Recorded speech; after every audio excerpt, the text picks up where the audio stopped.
Bonjour à tous et ravi de vous retrouver pour un nouveau live sur les NFT et leur cas d'usage.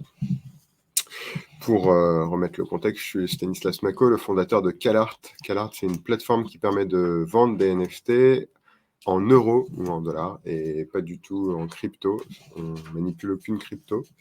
Et ça simplifie énormément l'usage des NFT et ça simplifie énormément l'acquisition et donc un peu leur utilisation vis-à-vis du grand public.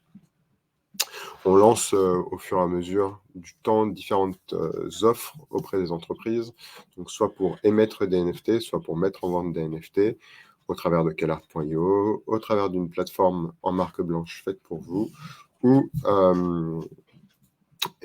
travers une intégration en API et très, très personnalisable dans vos outils et dans vos métiers. Voilà, l'idée de ce live, en fait, un peu, c'est de vous faire participer. c'est de répondre à vos questions, répondre aux questions que vous pouvez avoir vis-à-vis des NFT, aux questions que vous pouvez avoir vis-à-vis des usages qu'il y a autour des NFT. En fait, je me rends compte que beaucoup de sociétés, même de particuliers, me demandent mais est-ce qu'on peut faire ça en NFT? Comment on peut le faire? Est-ce que ça a un intérêt? Est-ce que ça marche? J'ai un peu la chance de baigner dans les NFT depuis un an et demi, et donc je pense que j'ai fait passer pas mal d'idées, pas mal de projets, et j'ai réfléchi à pas mal de solutions sur comment ça peut se mettre en œuvre. Donc, n'hésitez pas à participer dans le chat. Normalement, je vois tous vos messages s'afficher et je prends un peu vos cas d'usage et je réagis dessus.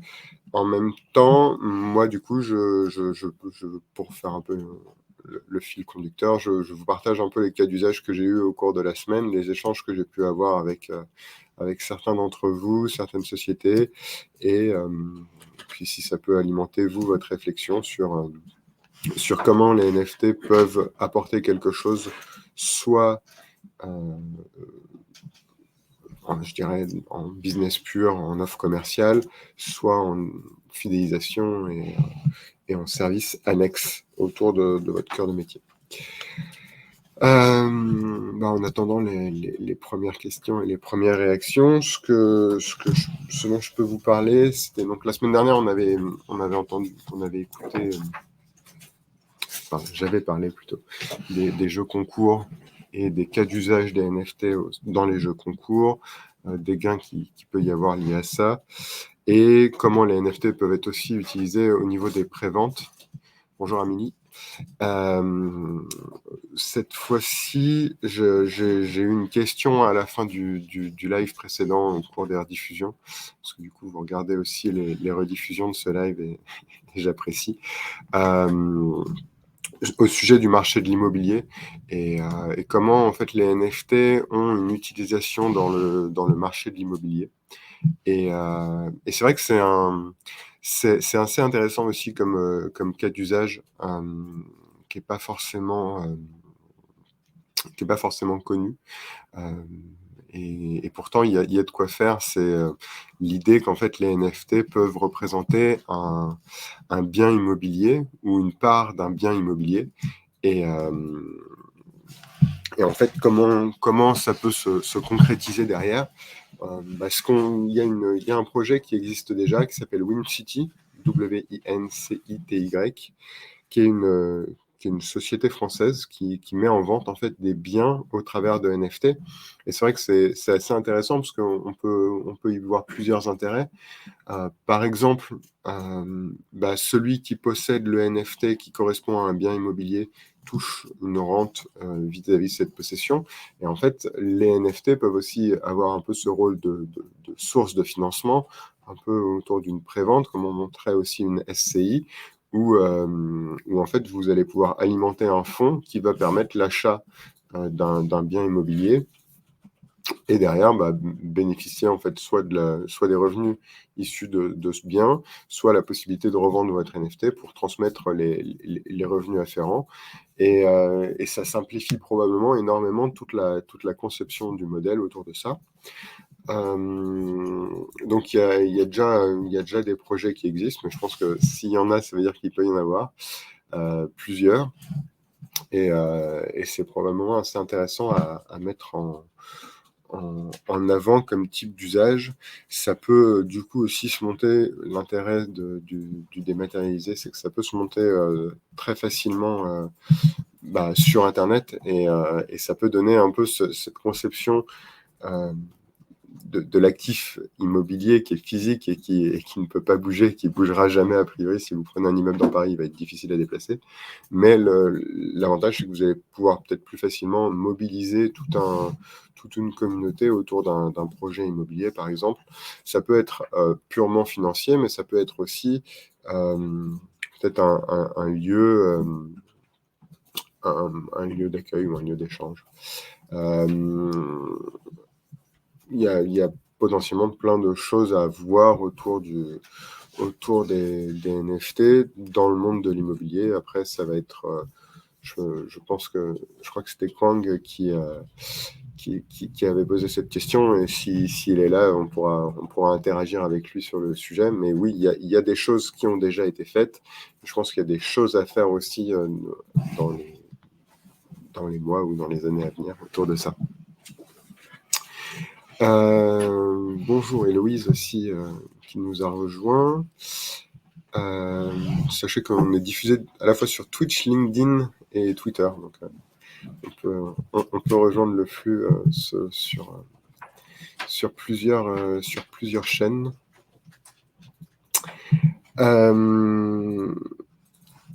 Cette semaine, j'ai discuté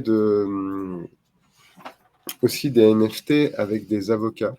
Il faut savoir que du coup, il y a beaucoup d'avocats en propriété intellectuelle qui se posent des questions autour des NFT, et qui se demandent en fait comment les NFT accompagnent la propriété intellectuelle, comment les NFT peuvent soit la renforcer, soit l'accompagner. Et j'avais des questions sur comment nous, avec CalArt, on peut accompagner par exemple une marque ou un auteur l'auteur d'un personnage, par exemple, ou la marque derrière un personnage. En fait, on peut très bien imaginer la vente de NFT autour d'un personnage, et la vente d'un NFT n'associe pas forcément la cession du droit d'auteur, bien au contraire. On reste sur un fonctionnement classique où n'importe quelle œuvre d'art n'a pas vocation à céder le droit d'auteur de cette œuvre. Il y a bien sûr une forme de cession de droit d'exploitation, parce qu'à partir du moment où il va y avoir l'image de ce NFT qui sera présente dans le wallet, et que n'importe qui pourra aller voir le wallet du possesseur du NFT, on cède forcément un droit d'exploitation à l'image, et afficher l'image dans le wallet, ça fait partie de ce qui est, on va dire, toléré comme usage en cédant un NFT. Mais pour autant, on ne cède pas forcément le droit le droit d'utilisation de cette image par ailleurs, et ni la vente des droits d'auteur de cette image ou de cette vidéo, parce que les NFT ne sont pas forcément que des images, elles peuvent être aussi des vidéos, ça peut être de la musique, ça peut être sous plein de formes différentes. Et donc il y a vraiment cette logique à prendre en compte, en tout cas ce point d'attention à avoir sur, c'est pas parce qu'on fait des NFT qu'on cède les droits autour de ça. Il y a la possibilité de le faire. On peut encadrer, on peut rajouter des droits dans les NFT. On peut très bien imaginer qu'un artiste demain veuille dire moi, ce NFT, en fait, contient l'exploitation commerciale, par exemple, l'exploitation de la licence commerciale. C'est ce que font les CryptoPunks, je crois, et normalement les Bored Ape aussi maintenant, parce qu'il y a eu un rachat, en fait, sur les plus gros NFT qui se vendent actuellement, un peu les NFT les plus à la mode, qui sont les Bored Ape, c'est des collections, et les CryptoPunks. Il y a cette cession de l'exploitation commerciale qui est faite avec les NFT, mais c'est totalement paramétrable, et c'est en aucun cas quelque chose d'obligatoire. Donc c'est bien quelque chose à avoir en tête, et c'est pas parce que vous le vendez d'une manière numérique qu'il y a une cession commerciale qui peut, enfin une cession des droits commerciaux qui est faite. Et ça, c'est un sujet où vous pouvez être accompagné par des avocats si vous avez des réflexions autour de ce que vous souhaitez faire un peu plus poussées en fait sur ces idées-là. Il y a beaucoup d'avocats en propriété intellectuelle qui sont amenés à accompagner en fait les artistes sur ces sujets-là. Et ce qui est intéressant aussi pour, par exemple, le cas d'un personnage, imaginons, c'est pas le cas que je traite, donc je prends juste un exemple, mais imaginons par exemple le personnage de Tintin. Il pourrait très bien être décliné en NFT sous plusieurs aspects, soit à travers les différents habits qu'il a au travers des différentes BD qui existent, mais donc ça peut être différents chapeaux, différents accessoires. Est-ce qu'il est accompagné d'autres personnages? Est-ce qu'il ne l'est pas? Quels sont il a cette tenue, on va dire, un peu classique de Tintin, mais parfois il porte d'autres tenues. On peut avoir Tintin aussi sur la Lune. Chaque Tintin, en fait, peut véhiculer un peu un, un, une image particulière, une émotion particulière, parce que tout le monde a une relation propre avec Tintin. Et donc, on va dire, bah, moi, par exemple, mon Tintin, ça va être celui qui a marché sur la Lune, c'est le Tintin qui me parle le plus, mais peut-être que d'autres, ça sera Rackham le Rouge, enfin, Tintin dans Rackham le Rouge, ce genre de choses. Et en fait, on peut imaginer, du coup, vendre des NFT de du même personnage, mais sous plusieurs formes différentes, parce que ça correspondra à chaque fois à une émotion particulière auprès de la communauté, parce que chacun se fera sa propre idée de quel est son Tintin préféré. Et après, il peut y avoir aussi un jeu mais et si j'ai plusieurs Tintins, qu'est-ce que je gagne? En fait, quelle est la finalité de ça? Quelle est la finalité de posséder un Tintin? Et quelle est la finalité de posséder plusieurs Tintins?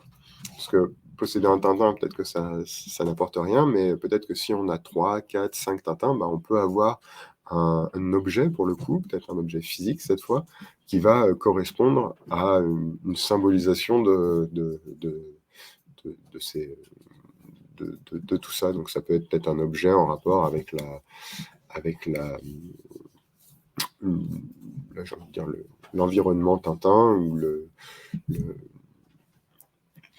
l'univers. J'arrive pas à trouver mon mot.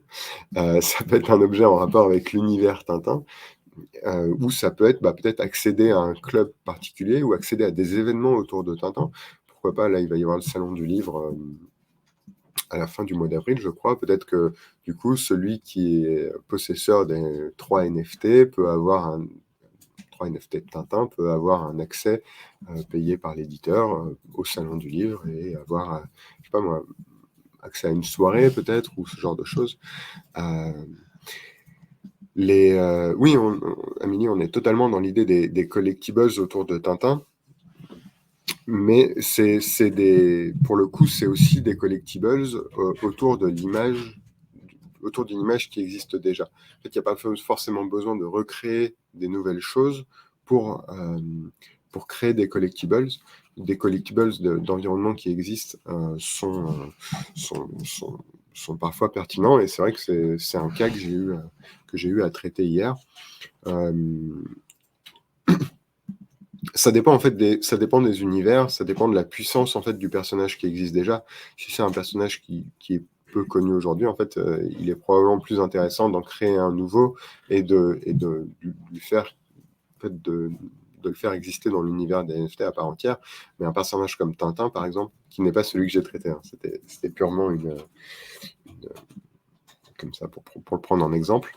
En fait, il aurait tout intérêt à vivre dans le monde des NFT parce qu'il est déjà puissant, il a déjà une communauté forte qui est associée, donc il y a tout intérêt à le mettre en avant autour de ça.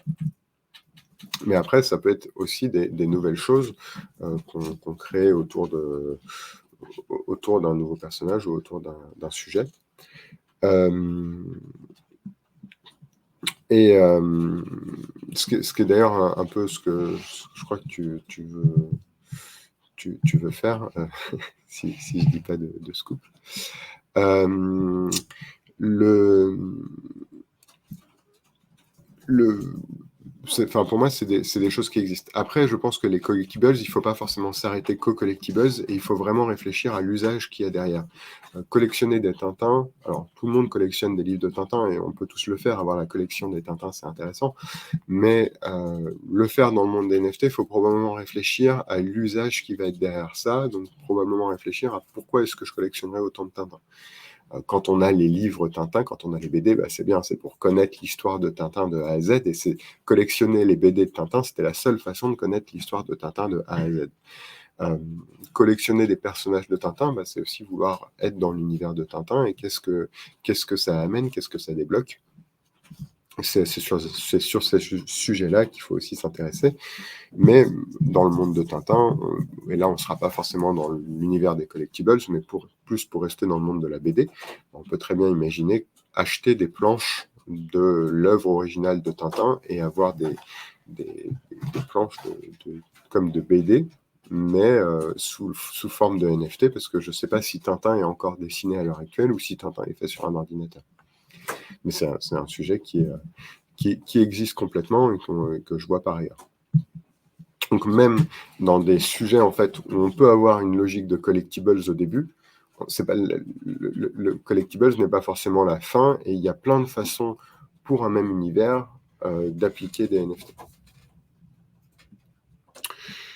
Un exemple que j'ai vu aussi hier soir, c'était parce qu'il y a des événements il y a beaucoup d'événements qui sont organisés autour des NFT. Et hier soir, en l'occurrence, il y avait un afterwork organisé par NFT Paris, qui est un organisme, une entreprise maintenant qui organise des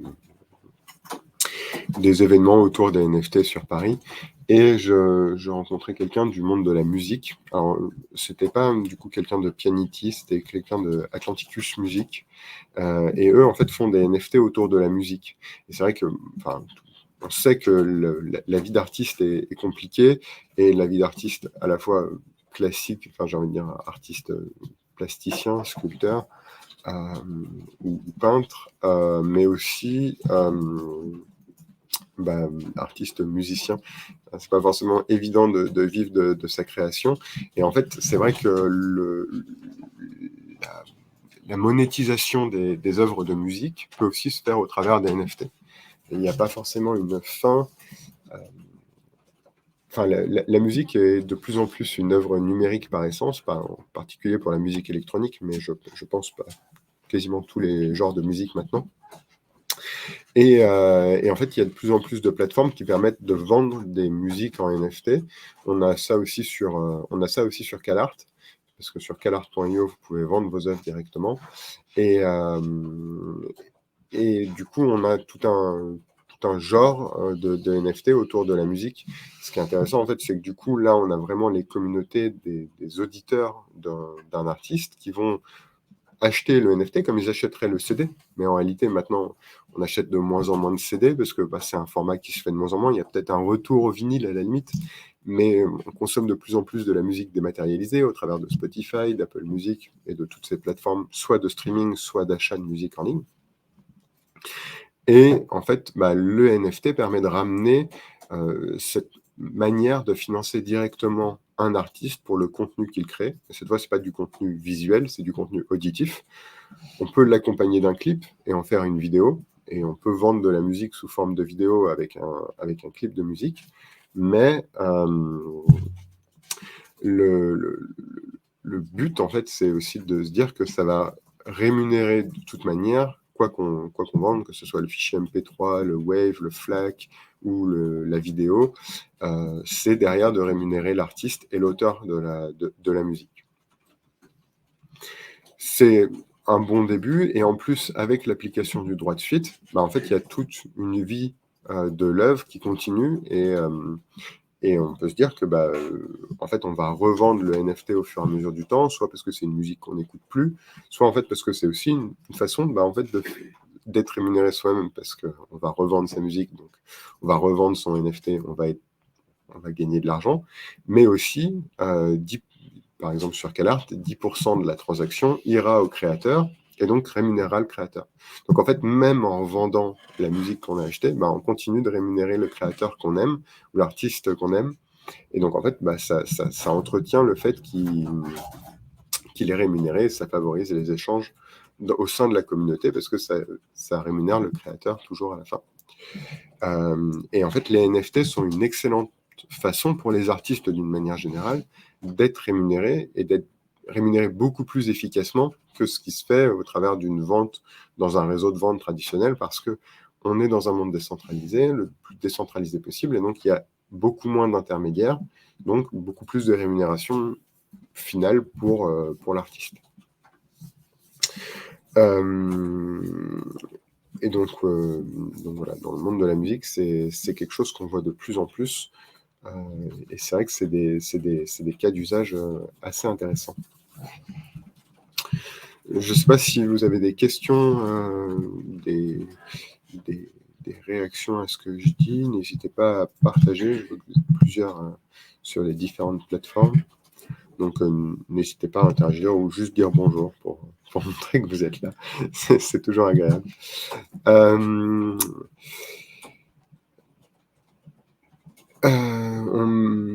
J'ai justement une question sur le passeport digital pour les voitures connectées. En fait, c'est vrai que on a cette idée aussi avec les NFT de potentiellement de matérialiser une identité. En fait, on parlait par exemple de matérialiser presque l'identité d'un logement au travers d'un NFT, mais matérialiser cette identité, ça peut aussi s'appliquer sur les voitures. Et en fait, un objet qui est quelque chose, qui a une plaque d'immatriculation qui est très connue, c'est la voiture. Et les NFT pourraient servir à identifier les voitures ou même les éléments constituant une voiture pour faciliter la maintenance et pour faciliter l'entretien sur le long terme et potentiellement la revente in fine. Et en fait, ça peut permettre d'avoir un passeport, une carte d'identité qui permet d'identifier le véhicule tout au long de sa vie. Là où on a déjà un identifiant qui est numérique, mais qui est centralisé, on a le numéro de série de la voiture, mais ces informations sont centralisées. On pourrait imaginer en fait une décentralisation de cette information, donc une facilité d'accès pour tout le monde à l'information au travers d'une blockchain et donc matérialisée par un NFT. Et chaque voiture aurait un NFT associé pour contenir des éléments sur sa fiche d'identité comme une carte grise en quelque sorte. Sauf que l'intérêt, c'est que la carte grise est un document éminemment papier aujourd'hui. En fait, on pourrait complètement imaginer qu'il soit dématérialisé et avoir et du coup avoir cette identité numérique qui vit sans ce papier gris qui peut se déchirer assez relativement facilement, en tout cas qui peut se perdre. Bonjour Gaylor. Voilà, ça ouvre en fait aussi plein de cas d'usage, parce que derrière, avec le NFT, quand on pourra présenter le NFT de sa voiture, en fait, peut-être qu'on peut être reconnu beaucoup plus rapidement au garage, au parking. Il peut y avoir toute une logique de paiement adossée à ça. Et donc, en fait, on rentre dans une... C'est ce qui est un peu l'intérêt des NFT, un peu le sujet qui est excitant, c'est qu'en fait, à partir du moment où on va se dire « Ah, mais on peut faire ça », on voit toute une ribambelle de cas d'usage qui vont pouvoir sortir de ça. Et par exemple, s'il y a des NFT sur les voitures, peut-être que ça peut permettre un paiement automatique au parking, un paiement automatique au péage. Ça peut simplifier la maintenance, simplifier la traçabilité de la maintenance et savoir qu'il y a eu telle et telle opération qui ont été faites sur la voiture. Si elle a déjà eu un accident, on peut moins frauder potentiellement. On a une meilleure suivi sur, par exemple, le nombre de kilomètres. Donc, il y a moins de fraude après à la revente. Quand il y a une vente, en fait, l'achat et la revente du véhicule peut être piloté au travers du smart contract. Et peut-être qu'on pourra se dire qu'on peut démarrer la voiture parce qu'on est possesseur du NFT et qu'on peut prêter le NFT comme on prêterait la clé de sa voiture. Et du coup, qu'est-ce que ça donnerait dans le monde de la location? Peut-être qu'en fait, on simplifie aussi l'usage de la location d'un véhicule et qu'on décentralise la location. Il y a plein de... Enfin, dès qu'on va partir d'un et si on mettait des NFT dans tel endroit, qu'est-ce que ça pourrait donner? On rentre tout de suite dans une panoplie d'usages qui sont très intéressants, parce que la décentralisation et la sécurité, qui sont un peu les atouts majeurs de la blockchain, bah, apportent une ribambelle de cas d'usage un peu naturellement, j'ai envie de dire, et décentralise tout de suite beaucoup de choses. Donc c'est potentiellement très très intéressant. Un dernier cas d'usage dont je voulais faire part, pour aujourd'hui en tout cas, et puis si vous avez des questions, je peux y réagir, mais c'est dans les jeux vidéo en fait. J'ai entendu parler d'un projet qui s'appelle Loot, et l'idée de ce projet, c'est de dire qu'en fait, vous pouvez acheter un NFT qui correspond à un objet dans un jeu vidéo. Mais cet objet, en fait, il peut être n'importe lequel, ça peut être une cape, ça peut être une épée, ça peut être un pistolet, ça peut être n'importe quoi. Et l'idée, c'est qu'en fait, potentiellement, un jeu vidéo peut partir du principe que vous avez des loots, donc vous avez des objets, et en fait, vous allez pouvoir commencer ce jeu avec des objets. Quoi qu'il en soit, quel que soit votre passé dans n'importe quel jeu, en fait, vous allez avoir acquérir un certain nombre d'objets, et ces objets peuvent vivre dans n'importe quel jeu.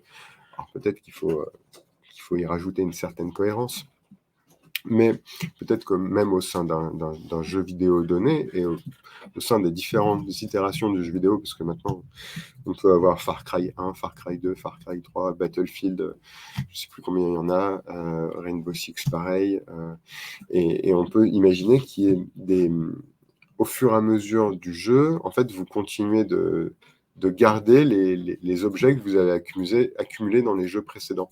Et du coup, vous pouvez très bien commencer le jeu de zéro, mais celui qui est fidèle et qui suit le jeu vidéo depuis une dizaine d'années, par exemple, bah, démarrera avec les objets qu'il a pu accumuler au fur et à mesure des différentes expériences qu'il a eues. Et je trouve ça intéressant parce que du coup, ça élargit complètement la vision qu'il peut y avoir autour d'un jeu vidéo. Ça donne plus forcément un sujet à très court terme sur j'ai fini le jeu vidéo, bon bah voilà, je l'oublie et il fera partie de mon vécu, mais il a plus d'intérêt. Ça permet de se dire, bah en fait, ce que je vais faire dans ce jeu vidéo, j'ai intérêt à le finir à 100%, parce que quand je démarrerai le prochain, bah en fait, j'aurai déjà quelque chose, et du coup, ça permet de se dire que le jeu vidéo en lui-même n'est pas forcément une fin, mais que c'est le début du prochain, en fait. Et, euh, et du coup, il y a beaucoup d'avantages à imaginer les NFT dans le monde du jeu vidéo. D'une part, du coup, pour l'expérience du joueur, et après, il peut y avoir aussi une expérience mercantile en se disant, bah, moi, tel objet, j'ai eu énormément de mal à l'avoir, il est très très rare, il n'y en a que X dans tout le jeu vidéo, parce que ça peut être contrôlé du point de vue de la blockchain. On peut dire, bah oui, il n'y aura pas plus de 5 épées de ce style-là. Donc, elle a énormément de valeur. Donc, on peut se dire que bah, elle peut être vendue, et en fait, bah, on peut s'en séparer, nous, dans le jeu vidéo, et de la redonner à quelqu'un d'autre qui pourra l'utiliser à son tour dans son expérience de joueur dans le jeu vidéo. Donc, ça ouvre un peu deux aspects. C'est quelque chose, en fait, qu'on voit d'ailleurs sur Sorare. L'idée que, sur Sorare, on peut posséder la carte d'un joueur, mais on peut aussi la revendre, ce qu'on voyait dans les albums Panini ou ce genre de choses. Mais du coup, c'est assez intéressant en fait de se dire qu'il n'y a pas forcément une finalité à l'objet dans le cadre donné, et qui peut être utilisé par ailleurs dans d'autres environnements. Amélie, tu dis du coup sur LinkedIn, dans le même esprit, j'avais participé à la création d'objets. Dans mon cas, c'était des tableaux et des œuvres d'art, des accessoires pour le jeu Les Sims. Oui, et totalement en fait, le jeu Les Sims. Alors, je ne savais pas qu'on pouvait créer des objets et les importer dans les Sims, mais c'est complètement cohérent. Et en plus, dans l'idée, c'est que bah, les Sims, pour le coup, il doit y avoir les Sims 1, les Sims 2, les Sims 3, les Sims 4. Je ne sais pas où ils se sont arrêtés. Mais il y a en plus plusieurs univers dans les Sims. Je sais qu'il y a plusieurs extensions. Bah, en fait, je crois que pour le coup, ça existe déjà, la possibilité d'acheter et vendre des objets au sein de l'univers Les Sims, il me semble, existe déjà. Mais là, c'est dans le cadre d'une marketplace qui est contrôlée par Electronic Arts, qui est l'éditeur du jeu. avec une monnaie qui est gérée par l'éditeur du jeu. L'idée, c'est que là, en fait, avec la blockchain et la NFT, et la technologie NFT, parce qu'on parle souvent des NFT, mais en fait, les NFT, c'est qu'une technologie. Et ce qui est intéressant, c'est les usages qui sont derrière. Mais donc, à travers la technologie NFT, en fait, on peut imaginer que ça soit sur une monnaie commune et pas une monnaie dépendante d'un éditeur de jeux vidéo. Ce qui donne tout de suite beaucoup plus d'intérêt, parce qu'en fait, si je vais gagner 5000 pièces dans les Sims, à quoi ça va me servir? Fondamentalement, pas à grand-chose. En revanche, si je gagne un Ether, un Matic, un Sol ou un Bitcoin, bah, en fait, je vais pouvoir utiliser cette monnaie dans d'autres cas, dans d'autres périmètres, et ça va pouvoir apporter potentiellement plus de valeur. Enfin, en tout cas, ça va peut-être pas apporter plus de valeur, mais en tout cas, je vais pouvoir utiliser cet argent d'une autre manière derrière. Je vais pouvoir le convertir autrement. Si je gagne 1000 pièces dans les Sims, bah, a priori, je pourrais utiliser ces 1000 pièces que dans les Sims. Si on gagne 1000, je vais pas dire 1000 bitcoins, ça fait beaucoup, mais un bitcoin ou un Ether ou un Matic, peu importe, bah, cet argent pourra être utilisé sur d'autres plateformes, soit pourra être échangé, soit pourra être converti en euros. Je ne pense pas que dans les Sims, on puisse convertir son argent en euros. Enfin, ça a peu de sens. Donc voilà, il y a vraiment tout un nouvel aspect aussi dans le jeu vidéo qui se crée. Et d'ailleurs, là-dessus, il y a un projet qui commence à sortir, qui s'appelle Dogami, qui est un peu un Tamagotchi autour des NFT, basé sur les NFT, et ça promet d'être très intéressant. Il y a Ubisoft qui a pris des participations dedans, et on peut croire que c'est une des formes que le jeu vidéo peut avoir autour des NFT dans le futur. Bah voilà pour les sujets en tout cas pour moi, que je voulais aborder avec vous. S'il y a des sujets supplémentaires que vous voulez aborder, bah, n'hésitez pas à participer dans le chat, sinon dans les commentaires, et j'y reviendrai du coup probablement dans le live prochain, ou si vous avez des questions plus précises, n'hésitez pas à interagir avec moi en message privé. Je suis assez facile d'accès. De toute façon, ce format-là, je le répéterai tous les mercredis à 11h. C'est le petit rendez-vous hebdomadaire où je fais un peu le point sur les choses que je vois dans le monde des NFT. Et n'hésitez pas, du coup, à venir et à échanger. Donc, merci à tous d'être venus. Et Amélie qui pose la question de c'est quand le RDV du live, le prochain RDV du live? C'est tous les mercredis à 11h. Merci à tous d'être venus, et puis à la prochaine. Au revoir. Je ne mettrai pas la musique cette fois, j'ai oublié.